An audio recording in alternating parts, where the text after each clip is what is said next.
এই নাও ভাইয়া। আরে বেটা পানি তুমি নিয়ে এসেছো, তোমার মা নিয়ে আসেনি। দেখি কোথায় আছে উনি। চল বল হেড নাকি টেল? 10,000-এর হেড। এবারও আমি জিতে গিয়েছি, আর খেলবি? না ভাই আর খেলবো না।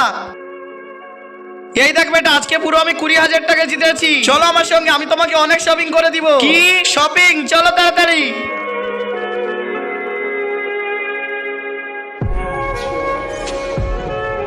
এই নাও টাকা। ওহো, এত এত টাকা। আমি সকালের মধ্যে তোমাকে সব টাকা দিয়ে দিব।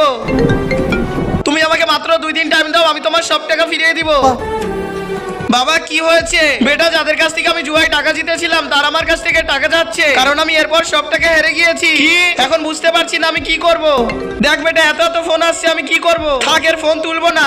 বন্ধুরা সবাই তো মায়ের জন্য লাইক সাবস্ক্রাইব করে, আজকে দেখবো বাবার জন্য কে লাইক সাবস্ক্রাইব করে এবং কমেন্টে বাবা লেখে। আবে তোকে আমি কতদিন ধরে ফোন করছি, ফোন তুলছিস না কেন? তাড়াতাড়ি তো জমি জায়গা আমার নামে লিখে দে, নইলে তোকে জাহান্নামে মেরে দিব। না না, আমাকে মেরো না, আমি করছি।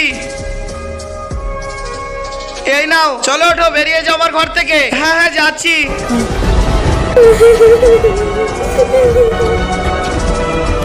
ভিতরে এসো। দেখো ভাই, এই বাড়িটা ভাড়া দিব।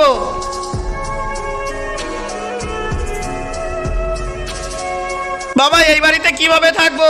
হ্যাঁ বেটা থাকতে পারবো। ভাই বাড়ি ঠিক আছে, আমরা থাকবো। এই নাও চাবি, আর ভাড়া টাইমে দিয়ে দেবে।